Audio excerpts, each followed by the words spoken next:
Hello friend, कैसे हैं आप लोग। आशा करता हूँ कि ठीक होंगे। तो आज हम लोग बिहार डीएलईडी के जो मैथमेटिक्स है उस पर हम लोग चर्चा करेंगे और देखेंगे कि बिहार डीएलईडी में जो मैथ आता है वो कहाँ से पूछता है, किस तरह से कहाँ से कौन कौन से क्वेश्चन होते हैं। टोटल अगर हम बात करते हैं तो बिहार जो डीएलईडी है उसमें मैथ का जो है, यहाँ पहले सबसे पहले आप सिलेबस को देख लीजिए। यहाँ जो है ना बिहार डीएलईडी में आपको जो है पूछा जाता है। अगर हम बिहार डीएलईडी की बात करते हैं, ठीक है ना, तो बिहार डीएलईडी में जो मैथ है वो मैथ आपको पूछा जाता है 25 मार्क्स का, ठीक है ना। 25 मार्क्स का हो गया। उसके बाद आपको जो हिंदी है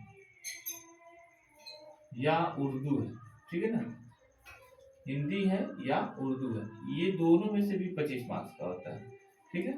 तो पहले देख लीजिए कि आपको देखिए कौन सा सेक्टर है जिसको हमको बढ़िया से पढ़ना चाहिए, ठीक है ना। हमको सेक्टर को देख लेना होगा कि कौन सा वो टॉपिक है, कौन सा वो सब्जेक्ट है जिसको हम बढ़िया से पढ़ें, और कौन सा ऐसा सब्जेक्ट है जिसको अगर हम छोड़कर भी चलते हैं तो चलेगा, है ना। ऐसे तो हमको लेना सभी सब्जेक्ट को है। तो देखिए मैथ हो गया, ये हो गया। अब आपको पूछता है हिंदी, हिंदी तो हो गया। साइंस, ये साइंस जो हो गया, ये साइंस से 20 मार्क्स का क्वेश्चन होता है। कितने मार्क्स का? 20 मार्क्स का साइंस से होता है। उसके बाद आता है सोशल साइंस, ठीक है ना। सोशल साइंस से भी आपका जो क्वेश्चन होता है वो 20 क्वेश्चन होते हैं। कितना? 20 क्वेश्चन होता है सोशल साइंस से, ठीक है। और हम बात करते हैं, सोशल साइंस पूछ दिया, मैथ हो गया, साइंस हो गया, इंग्लिश, ठीक है ना भैया। इंग्लिश से भी जो क्वेश्चन होता है, इंग्लिश से भी क्वेश्चन होता है 20 मार्क्स का, ठीक है ना। 20 मार्क्स का इंग्लिश से क्वेश्चन हो गया। अब जो क्वेश्चन आता है रीजनिंग का, ठीक है ना, रीजनिंग का जो क्वेश्चन होता है दोस्तों, वो क्वेश्चन होता है आपको 10 मार्क्स का। कितना मार्क्स का होता है? 10 मार्क्स का होता है। तो अगर हम टोटल को देखते हैं तो हो गया 50 और 60, 110 और ये 10, 120 मार्क्स। यानी टोटल जो पूछा जाएगा वो 120 मार्क्स का क्वेश्चन होगा, ठीक है ना। 120 मार्क्स का क्वेश्चन होगा। अब इस 120 मार्क्स में से आपको क्या करना है? प्राप्त करना है। तो इसमें देखिए, अगर हम रीजनिंग के ऊपर कम दिमाग लगा के चलते हैं, हालांकि हमको सभी सब्जेक्ट के ऊपर ध्यान देना है, ठीक है ना। अगर रीजनिंग को हम थोड़ा देर के लिए छोड़कर भी चलते हैं तो चलेगा, ठीक है ना। तो हमको रीजनिंग को छोड़कर चलेंगे तो चल जाएगा।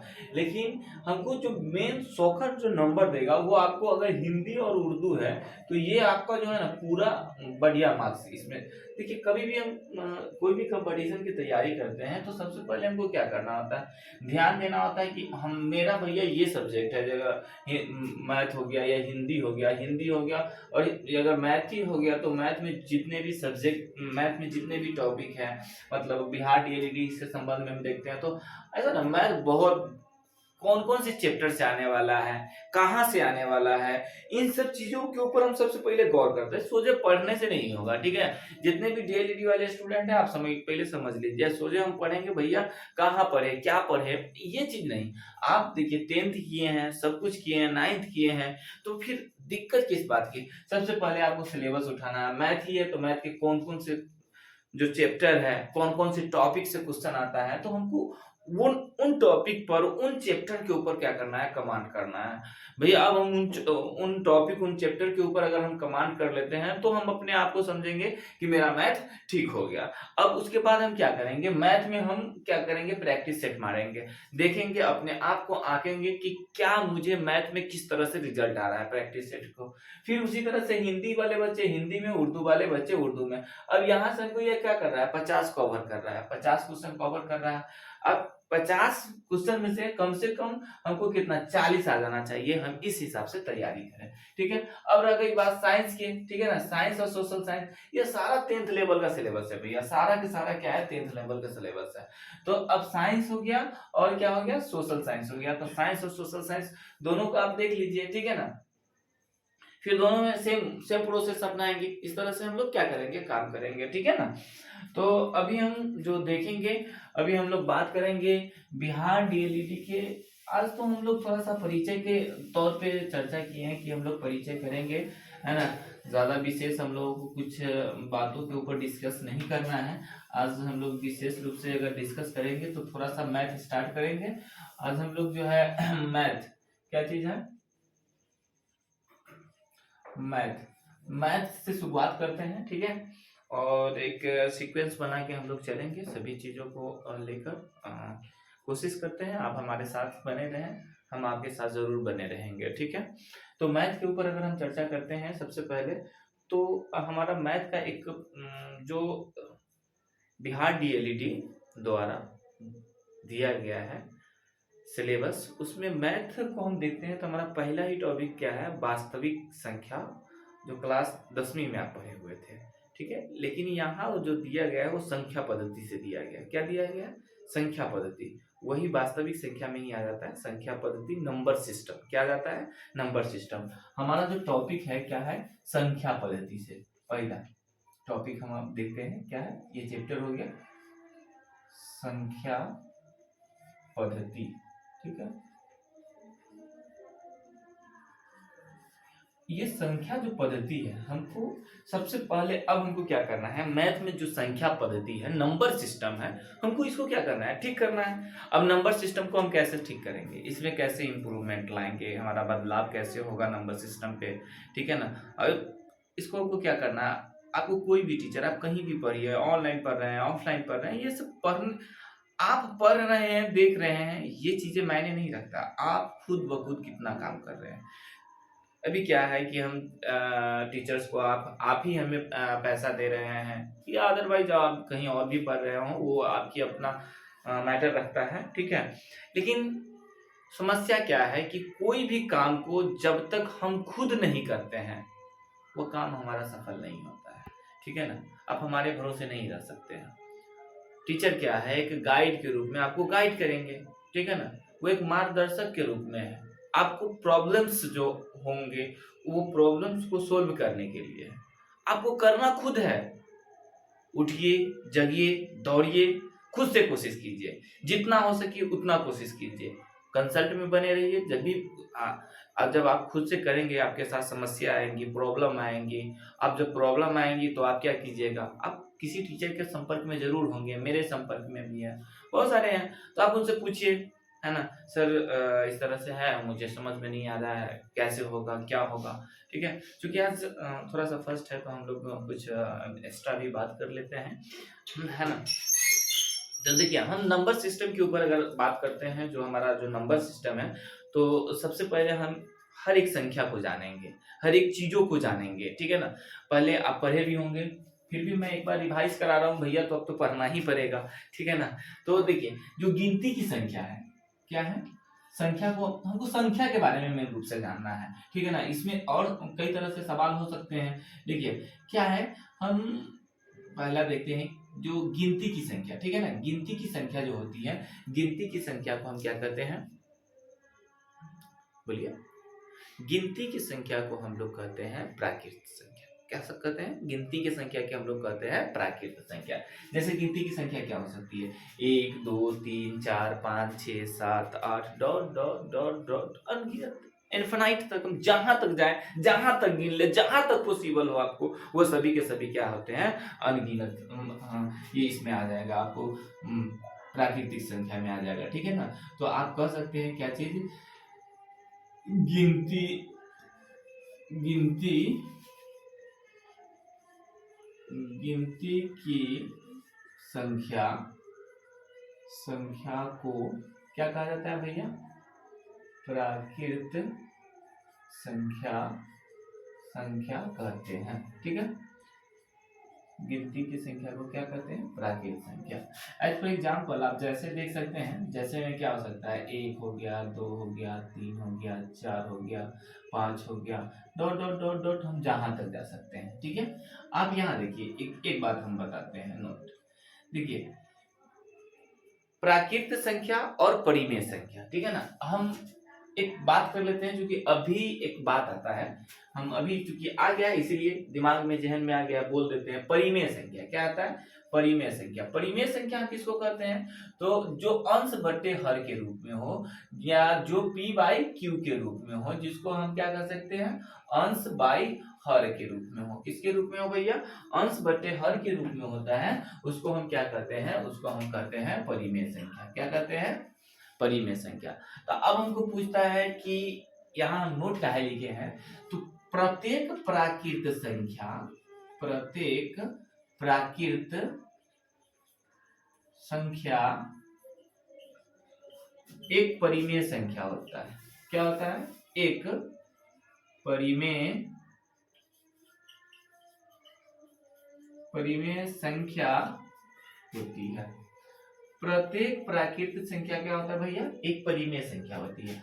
अब आपसे पूछ दिया जाए कि प्रत्येक प्राकृतिक संख्या क्या होती है, ऑप्शन होगा परिमेय, अपरिमेय, अभाज्य, कुछ भी हो सकता है भैया। अब पूछ देता है कि डायरेक्ट, ठीक है ना, प्रत्येक प्राकृतिक संख्या क्या हो सकता है? तो प्रत्येक प्राकृतिक संख्या क्या हो सकता है? एक परिमेय संख्या हो सकता है। क्योंकि हम जितना गिनती की संख्या को देखते हैं उस सब के नीचे क्या है? एक हिडन है। सबके नीचे क्या है? एक हिडन है। और ये क्या हो रहा है? एक अंश बटे हर के रूप में हो रहा है। किसके रूप में हो रहा है? अंश बटे हर के रूप में हो रहा है। आप जैसे देख सकते हैं, जैसे अभी हम यहाँ पर भी दिखाया है, बस सेम ये चीज को देखिए, जैसे 1 हो गया, 2 हो गया, 3 हो गया, 4 हो गया, 5 हो गया, डॉट डॉट डॉट डॉट। ये क्या हो सकता है? ये सब के नीचे क्या है? एक है। जबकि प्रत्येक परिमेय संख्या, जबकि प्रत्येक परिमेय संख्या हम क्या कर सकते हैं? प्रत्येक परिमेय संख्या प्राकृतिक संख्या नहीं हो सकता है। क्या नहीं हो सकता? हाँ, यहां देखें, अब हम बात करते हैं संख्या के। इसमें तो आप जानते होंगे बहुत सारी चीजें आती हैं, जैसे सम संख्या। कौन सी संख्या? सम संख्या, ठीक है ना। अगर हम सम संख्या के ऊपर बात करते हैं, कौन सी संख्या के ऊपर बात करते हैं? सम संख्या के ऊपर। तो हम सम संख्या किसको कहेंगे? आप जान सकते हैं। देखिए, सम संख्या किसको कहा जाता है? तो ऐसी संख्या जो 2 से पूर्णतः विभाजित हो। जो 2 से क्या हो भैया? पूर्णतः विभाजित हो, ठीक है। अब जो 2 से पूर्णतः विभाजित होगी वैसे संख्या को क्या कहेंगे? क्या कहेंगे? सम संख्या कहेंगे। अब 2 से पूर्णतः विभाजित होने वाली संख्या को आप देख लीजिए, कोई भी 2 से हो सकता है संख्या। अब जैसे 2 से हम विभाजित होने वाली संख्या कुछ भी ले सकते हैं, जहां से हम स्टार्ट करते हैं, जैसे मान लो 2 हो गया, 8 हो गया, 16 हो गया, कुछ भी डॉट डॉट। ये सब क्या है? मतलब 2 से पूर्णतः विभाजित होने वाली संख्या है, ठीक है। 2 से पूर्णतः विभाजित होने वाली संख्या है। लेकिन नोट, हमको एक चीज और ध्यान में आ रहा है यहाँ पे। नोट क्या कह रहा है कि ऐसी संख्या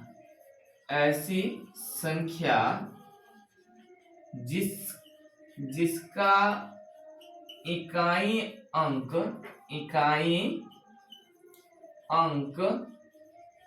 2, जिसका इकाई अंक 0, 2, 4, 6, 8 हो, वह सम संख्या होगी। वह कौन सी संख्या होगी भैया? सम संख्या होगी। ऐसी संख्या जिसका इकाई अंक 0, 2, 4, 6, 8 होगी, वह कौन सी संख्या होगी? सम संख्या होगी। कौन सी संख्या होगी? सम संख्या होगी। अब जैसे अब हमको मान लेते हैं कोई ऑप्शन रहता है, और क्वेश्चन क्या होता है? क्वेश्चन होता है, मान लेते हैं बोर्ड में हमको हम बोर्ड बोल रहे हैं, आपकी जो कंपटीशन वाला क्वेश्चन होगा, आपसे पूछ दिया जाए कि निम्नलिखित में कौन एक सम संख्या है। क्या पूछ दिया जाएगा? क्वेश्चन पूछ दिया जाएगा, निम्न में कौन एक सम संख्या है? कौन एक सम संख्या है या 2 से पूर्णतः विभाजित है? इस तरह से कुछ भी क्वेश्चन पूछा जा सकता है। क्वेश्चन पूछेगा कि निम्न में कौन 2 से पूर्णतः विभाजित है, या कौन एक सम संख्या है। तो उस समय ऑप्शन आपको कुछ भी हो सकता है। ऑप्शन ए रहेगा 53, बी ऑप्शन रहेगा 54, 51, सी ऑप्शन रहेगा 50, 58, ठीक है। डी रहेगा 62 61, ठीक है ना। तो इस तरह से ऑप्शन हमारे पास होगा। तो हम जान रहे हैं कि क्या हो सकता है, हम हमारे इकाई के अंक में क्या है 8 है, और हमको ज्यादा लफड़ा करने की आवश्यकता नहीं है। हम लोग अपने आप समझ जाएंगे कि क्या होगा भैया, इसका आंसर क्या हो जाएगा, इसका आंसर हो जाएगा 5058 हो जाएगा। क्या हो जाएगा, 5058 हो जाएगा। क्या हो जाएगा, 5058 हो जाएगा। समझ में आ रहा है बतिया। हाँ, आशा करते हैं कि आप लोगों की बतिया हमारे समझ में आए, नहीं तो कभी कभी बतिया नहीं समझ में आता रहता है ना, तो हमारा बड़ा दिक्कत हो जाता है। ठीक है, चलिए आगे चलते हैं। देखिए, हमने जो व्यवस्था किया कि भैया हम आपको ऑनलाइन पढ़ाएंगे, ऑनलाइन सिस्टम देंगे, लेकिन दिक्कत क्या आ गया, दिक्कत आ गया कि अभी हम वहाँ रहते नहीं हैं। तो मैं खुद अभी अपने बेडरूम से ही आपको ये दे रहा हूँ क्लास, और यहाँ पर नेट का बड़ा इशू हो जाता है। जब नेट का इशू हो जाता है तो थोड़ा सा प्रॉब्लम हो जाता है। अब गांव में तो समझ सकते हैं कि नेट को कितना इशू होता है। तो कोशिश करते हैं, इंशाल्लाह आप लोगों के लिए हम व्यवस्था करते हैं, अगर हो जाए तो हम आप लोगों को लाइव पढ़ाने की कोशिश करेंगे। क्योंकि आप हमारे साथ लाइव जुड़ेंगे तो मुझे भी खुशी होगी और मुझे पढ़ाने में भी बड़ा मज़ा आएगा। क्योंकि साथ में जब जुड़ा रहता है लोग तो पढ़ाने में बहुत अच्छा लगता है। ठीक है ना, तो ओके, चलते हैं आगे।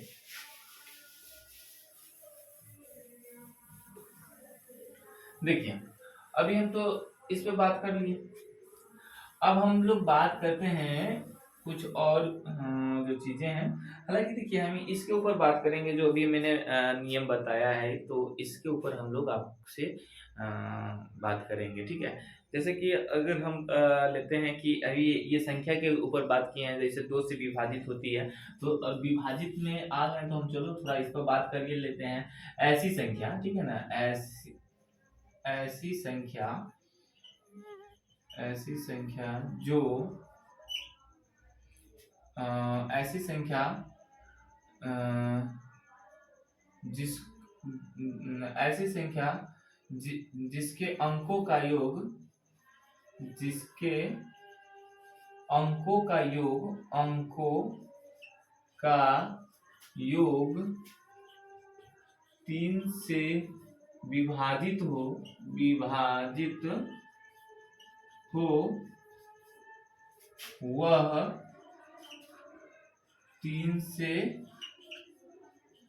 विभाज्य होगी। ठीक है ना। देखिए, अब हमारे पास क्या समस्या आ जाता है भाई साहब, समस्या आ जाता है कभी कभी क्वेश्चन पूछ देता है कि निम्न में कौन सी संख्या 3 से पूर्णतः विभाजित है। क्या पूछ दिया जाता है, निम्न में कौन सी संख्या 3 से पूर्णतः विभाजित है। तो उस समय हम क्या करेंगे, भाग देंगे, बाबा जी के बेल हाथे हाथे गेल, तो बड़ा दिक्कत हो जाएगी। ठीक है ना। तो उस समय हम क्या करेंगे, उस समय थोड़ा सा ध्यान देना पड़ेगा। बस हमको क्या है, कोई भी संख्या मिल जाए, मान लेते हैं क्वेश्चन हमारे पास आ जाएगा कि निम्न में कौन सी संख्या 3 से पूर्णतः विभाजित होती है। हमारे पास कोई भी ऑप्शन हो सकता है। ऑप्शन माना कि हम ऑप्शन 1 ले रहे हैं, ऑप्शन हम ले रहे हैं 25 48। ठीक है ना, क्या लिए 25 48। अब ये 3 से पूर्णतः विभाजित है या नहीं है, आई डोंट नो, मुझे पता नहीं है। ठीक है ना। तो अब हम क्या करेंगे, क्या हम भाग देंगे, बच्चे तो अब है रहे नहीं कि हम इसमें भाग देंगे। ठीक है ना, 3 से चलो भैया 3 से भाग करके देख लेते हैं कुछ, चूंकि वहां आप भाग दे सकते हैं, ऐसी बात नहीं कि आप नहीं दे सकते, भाग दीजिएगा, आपका टाइम खत्म होगा। तो आपको क्या कर रहा है, नियम कर रहा है उसके अंकों का योग कर दीजिए। तो अंकों का योग कर देते हैं, यानी हम इसको जोड़ देते हैं, यानी 5 दूनी 7 और 7 और 4 कितना होता है, 7 4 11 होता है। तो 7 4 11, 11 और 8 कितना होता है, 11 8 शायद 19 होता है, और 19 में जो है वो 3 के पहाड़ा में नहीं आता है भैया, तो इसलिए ये 3 से पूर्णतः विभाजित नहीं होगा। चलिए ऑप्शन हम बी देखते हैं। ऑप्शन बी हम अपने से कोई ऑप्शन बना रहे हैं, हम अपने से, अरे वो मुझे भी पता नहीं कि कौन सा ऑप्शन हो सकता है। चलिए हम एक ऑप्शन बनाते हैं, 32 49, एक ऑप्शन बना लिया। ठीक है ना, 32 49। ठीक है, ये संख्या पता नहीं ये 3 से विभाजित है कि नहीं है। तो हम क्या करेंगे, इसको जोड़ेंगे, ऐड करते हैं, 3 2 5 और 5 4 कितना होगा 9, और 9 9 18, 9 9 कितना हो गया 18, यानी 18 को हम 3 से भाग देते हैं तो क्या हो जाता है, लग जाता है। 18 क्या होता है, 3 से कट जाता है। बस आंख बंद करना है भैया, 3 से ये डिवाइड होगा, 3 से क्या होगा, डिवाइड होना है, ठीक है ना। तो इस तरह से ऑप्शन पूछ देता है, मतलब कभी कभी आपको पूछ देगा कि डायरेक्ट या निम्न में कौन सी संख्या क्या है, विभाजित है, तो उस समय हम इसको इस तरह से देख लेंगे, ठीक है, हो जाएगा ना। आगे थोड़ा सा चलते हैं और थोड़ा सा आगे बात करते हैं, हम लोग डिस्कस करते हैं, क्योंकि क्या है थोड़ा सा देखते हैं आगे। चलिए हम बात करेंगे इस समय आपको विषम संख्या के ऊपर। तो विषम संख्या तो आपको पता ही है, ठीक है ना, क्योंकि आज हम लोग संख्या के बारे में जान रहे हैं, तो थोड़ा सा विषम है भैया, हाँ विषम, ठीक है ना, थोड़ा ये वाली से भाग जाता है, विषम है। तो हम संख्या के ऊपर आज बात कर रहे हैं, तो थोड़ा सा सभी संख्या को जान ही लेते हैं, परिमेय संख्या, अपरिमेय संख्या, भाज्य संख्या, भाज्य संख्या। देखिए भैया, जो बिहार डीएलईडी वाले हैं उन सभी के लिए इम्पोर्टेंट है। अब हम ज्यादा आपके लिए उतावला बनकर तो पढ़ाएंगे नहीं, जैसे हमारे हम चल रहे हैं स्मूथ वे में, हम ऐसा ही चलते हैं, बस ऐसा ही चलेंगे, ठीक है। तो देखिए आप जुड़िए, क्या है विषम संख्या, क्या है विषम संख्या। विषम संख्या, विषम संख्या आप किसको कहेंगे, तो विषम संख्या ऐसी संख्या जो 2 से पूर्णतः विभाजित नहीं, जो 2 से पूर्णतः विभाजित नहीं हो, उसको क्या कहेंगे, विषम संख्या कहेंगे, ठीक है ना। अब देखिए, कभी भी जो ये बिहार डीएलईडी वाला हो गया या ये सब हो गया, इसमें कोई बहुत भारी क्वेश्चन नहीं होता है, एकदम इजी वे का क्वेश्चन होता है। लोग हम करके आपको भारी भारी घुमा देता है। अब घुमा देता है, आप क्या है, मतलब फ्रेशर है नहीं, सॉरी आप फ्रेशर हैं और जो है आप चीजों को समझ नहीं पा रहे हैं, अब कोई चैनले पर लगे हुए हैं, किधरों लगे हुए हैं, भारी भारी पढ़ रहे हैं, आपको भारी भारी एकदम इजी इजी वे में आपको घुसा देगा, ऐसा लगेगा कि एकदम, क्योंकि वो कह भी तो रहा है आपको हम 9वीं 10वीं से पूछेंगे, तो आप कहाँ पढ़िएगा, 9वीं 10वीं से कह रहा है, आप कहाँ जाइएगा, वो हार्ड लेवल के पढ़ लीजिएगा, पूछबे नहीं करेगा, तो इसका मतलब हुआ कि आपके पास तो एक टाइम कम है, आप व्यर्थ किए, वहां पे टाइम देकर आप व्यर्थ किए, आप अपना टाइम को बर्बाद कर लिए, ठीक है ना। तो इसीलिए देखिए चीजों को, मतलब जो 9वीं 10वीं के इर्द गिर्द जो चीजें घूम रहा है, उस चीज को आप देखिए, बिल्कुल बिंदास रूप से देखिए और उसको बनाइए भी, ठीक है, और प्रैक्टिस सेट भी मारिए, आप एकदम बिल्कुल होगा। तो विषम संख्या किसको कहेंगे, ऐसी संख्या जो 2 से पूर्णतः विभाजित नहीं हो, जो 2 से पूर्णतः विभाजित नहीं हो उसको क्या कहते हैं, ठीक, विषम संख्या कहते हैं। चलिए, अब 2 से पूर्णतः विभाजित कौन नहीं है भैया, 2 से पूर्णतः विभाजित नहीं है, 1 हो गया, 3 हो गया, 5 हो गया, 7 हो गया, 9 हो गया, 11 हो गया, मतलब ये सब क्या है, 2 से विभाजित नहीं है, पूर्णतः विभाजित नहीं है, ठीक है ना। चलिए, तो ये विषम संख्या हो गया। अब बात करते हैं क्या चीज के लिए, अभाज्य संख्या के लिए। क्या बात करते हैं, अभाज्य संख्या के लिए, ठीक है ना। अभाज्य संख्या किसको कहते हैं, तो अभाज्य संख्या ऐसी संख्या जो एक या अपने आप से विभाजित होती है, किससे, एक या अपने आप से, अपने आप से विभाजित होने वाली, विभाजित होने वाली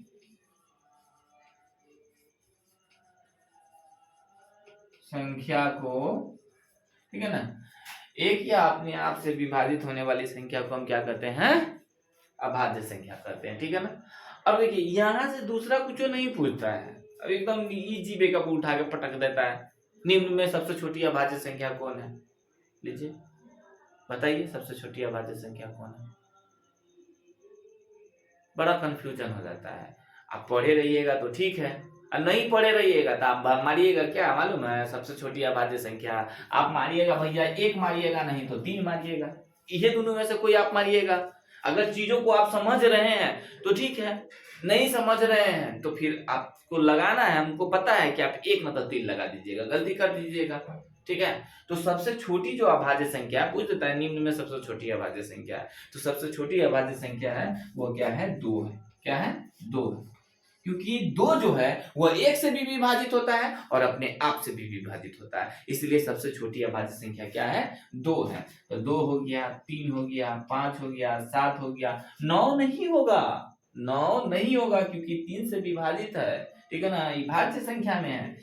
11 हो गया, ये केकरो से विभाजित नहीं होता है। कभी कभी ऐसा ना ऑप्शन 2 ना पूछ के सीधे पूछ देता है कि निम्न में कौन अभाज्य संख्या है, और उठा के रख देगा 27, 21, ऐसा ऐसा संख्या सर उठा के रखा रहेगा, वही में बीच में वो और कोई संख्या घुसा देगा, ठीक है ना। तो जो पूर्णतः नहीं कटेगा वही होगा, ध्यान रखिएगा इस बात को, नहीं तो भूल जाइएगा, ठीक है। हाँ, तो आज तो थोड़ा सा हरासमेंट है, थके हुए हैं, तो फिर आज चूंकि हम देखना चाह रहे थे, अपना सेटअप को भी देखना चाह रहे थे, तो आज विशेष रूप से हम अपने सेटअप, साउंड क्वालिटी वगैरह वगैरह इन सभी चीज़ों के ऊपर हम, आप हमको कमेंट करके बताइए कि सर वीडियो क्वालिटी, साउंड या जो चीज़ इम्प्रूवमेंट करना हो, उन चीज़ों के ऊपर सिर्फ हम आपसे एक राय लेने के लिए ये वीडियो बनाए हैं। बाकी अभी मतलब जो एकदम हमको स्मूथ वे में पढ़ाना था वो नहीं, जैसे लो साउंड में भी है मैं बोल रहा हूँ, ताकि मैं भी सुनूँ तो मुझे पता चले कि मतलब किस हिसाब से ये वीडियो क्रिएट हुआ है, बना है, और ये सारी चीज़ों को फिर हम समझेंगे, ठीक है। तब तक के लिए बाय बाय, फिर मिलेंगे कल, और देखेंगे लाइव बनाने के लिए हम जो है ना कोशिश करेंगे कि कैसे मतलब पूरे सिस्टम सही होगा।